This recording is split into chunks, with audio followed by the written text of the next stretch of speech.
Hello friends, Bioss agri forestry academy के इस educational YouTube channel में आप सभी का स्वागत है। अगर आप हमारे चैनल पर नए हैं तो सब्सक्राइब करना ना भूलें। आज हम एक बहुत ही फंडामेंटल टॉपिक पर बात करने जा रहे हैं। हम सब जानते हैं कि खेती के लिए मिट्टी, बीज, धूप ये सब जरूरी हैं। लेकिन एक और चीज है जो इन सबसे ज्यादा जरूरी हो सकती है, और वो है पानी, यानी वाटर। आज के सेशन में हम समझेंगे कि पानी एग्रीकल्चर का लाइफ ब्लड यानी जीवन रक्त क्यों है। चलिए शुरुआत एक बहुत ही आम सवाल से करते हैं।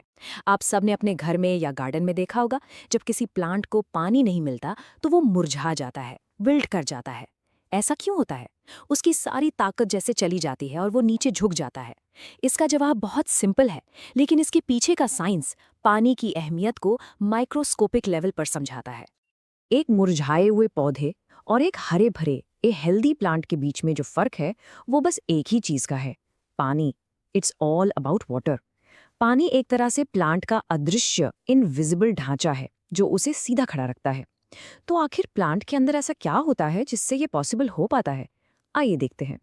सबसे पहले हम प्लांट के अंदर झांक कर देखते हैं। आपको जानकर हैरानी होगी कि पानी सिर्फ पौधे की प्यास ही नहीं बुझाता, उसके और भी बहुत सारे बहुत इंपॉर्टेंट काम है। एक इंपॉर्टेंट डेटा पॉइंट जो एग्जाम्स में अक्सर पूछा जाता है, एक यंग एक्टिवली ग्रोइंग प्लांट का जो बॉडी वेट होता है उसमें 85 से 90% सिर्फ पानी होता है। जी हाँ, 85 to 90%। ये बहुत बड़ा नंबर है और इससे पता चलता है कि पानी प्लांट के स्ट्रक्चर का एक फंडामेंटल हिस्सा है। तो पानी इतने सारे काम करता क्या है? आप इसे प्लांट का स्विस आर्मी नाइफ समझ सकते हैं, एक मल्टी टूल। पहला, ये हर सेल के अंदर जो लिविंग मटेरियल है, जिसे प्रोटोप्लाज्म कहते हैं, उसका मेन कंपोनेंट है। दूसरा, ये एक यूनिवर्सल सॉल्वेंट की तरह काम करता है, यानी मिट्टी में जो भी न्यूट्रिएंट्स हैं उन्हें अपने अंदर घोल लेता है ताकि जड़ें, रूट्स उन्हें आसानी से एब्जॉर्ब कर सकें। फिर जब पत्तियां फोटोसिंथेसिस से खाना बनाती हैं तो उस खाने को प्लांट के बाकी हिस्सों तक पहुंचाने का काम भी पानी ही करता है। ये प्लांट का एसी भी है। ट्रांसपिरेशन के प्रोसेस से ये प्लांट को ठंडा रखता है। और इन सब की शुरुआत यानी बीज का अंकुरित होना, सीड जर्मिनेशन, वो भी पानी के बिना पॉसिबल नहीं है। अब हम अपने पहले सवाल पर वापस आते हैं कि पौधा विल्ट क्यों होता है। इसका साइंटिफिक रीजन है टर्गर प्रेशर। इसे आसान भाषा में समझें तो ये प्लांट सेल्स के अंदर का इंटरनल वाटर प्रेशर है। जैसे टायर में हवा उसे सख्त रखती है, वैसे ही पानी सेल्स को रिजिड यानी कठोर बनाता है। इसी प्रेशर की वजह से पौधा सीधा खड़ा रहता है। जब पानी की कमी होती है तो ये प्रेशर कम हो जाता है, जिसे लॉस ऑफ टर्गर कहते हैं, और पौधा मुरझा जाता है यानी विल्ट कर जाता है। हमने ये तो देख लिया कि पौधों को पानी की कितनी ज़रूरत है, पर ये पानी आता कहाँ से है? चलिए अब देखते हैं कि कुदरत यानी नेचर हमारी फसलों को पानी कैसे प्रोवाइड करती है। और फ्रेंड्स, अगर आपको ये सेशन इन्फॉर्मेटिव लग रहा है तो प्लीज इसे लाइक और शेयर जरूर करें। नेचर के पास पानी देने के कई तरीके हैं। सबसे कॉमन है प्रेसिपिटेशन, यानी बारिश, बर्फ या ओले। दुनिया की ज्यादातर खेती बारिश पर ही निर्भर है। कुछ सूखे इलाकों में सुबह की ड्यू यानी ओस भी पौधों के लिए पानी का एक इम्पॉर्टेंट सोर्स बन जाती है। फिर जमीन के नीचे ग्राउंड वाटर का एक बहुत बड़ा भंडार है, जिसे पौधे अपनी जड़ों से खींच लेते हैं। और तो और फ्लड वाटर यानी बाढ़ का पानी भले ही डिस्ट्रक्टिव हो, लेकिन वो जमीन को गहराई तक पानी से भर देता है, जो बाद में काम आता है। लेकिन इसमें एक बहुत बड़ी समस्या है। सिर्फ नेचर पर डिपेंड करना एक जुए की तरह है, एक गैम्बल है। हो सकता है एक साल बहुत अच्छी बारिश हो और अगले साल सूखा पड़ जाए।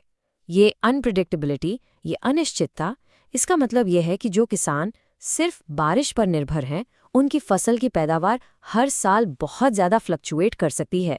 ये एक बहुत रिस्की बिजनेस है। और यहीं पर इंसान का दिमाग, ह्यूमन इंट्यूनिटी, काम आती है। नेचर के इस उतार चढ़ाव से निपटने के लिए हमने एक ऐसी टेक्नोलॉजी डेवलप की जो हजारों सालों से सभ्यताओं की रीढ़ की हड्डी रही है, और वो है इरिगेशन यानी सिंचाई। चलिए इस गेम चेंजिंग इनोवेशन को थोड़ा और गहराई से समझते हैं। आइए इन दोनों अप्रोचेस को कंपेयर करते हैं। पहला है रेन फेड फार्मिंग। ये पूरी तरह से बारिश पर निर्भर है, जिससे क्रॉप यील्ड यानी उपज अनिश्चित और अस्थिर रहती है। दूसरा है इरिगेटेड फार्मिंग। इसमें हम कुदरती बारिश को सप्लीमेंट करते हैं, यानी जहां पानी की कमी हो वहां सिंचाई से पूरा करते हैं। इससे फसलों को एक स्टेबिलिटी मिलती है, स्थिरता मिलती है और पैदावार भी ज्यादा होती है।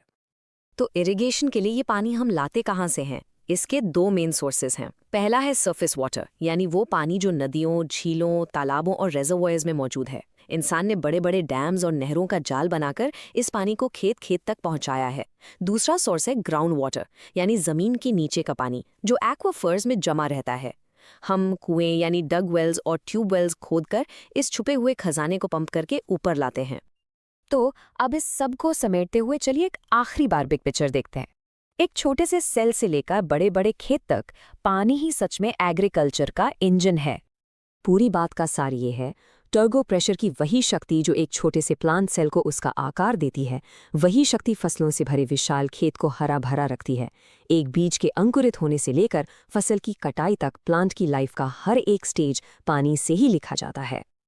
और ये हमें एक आखिरी लेकिन बहुत ही ज़रूरी सवाल पर लाता है।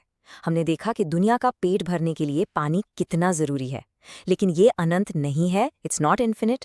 तो हमारे भविष्य के लिए सबसे बड़ा चैलेंज ये है, हम खेती में ऐसे क्या नए इनोवेशंस लाएं कि हम पानी की हर एक बूंद का इस्तेमाल ज़्यादा समझदारी से कर सकें।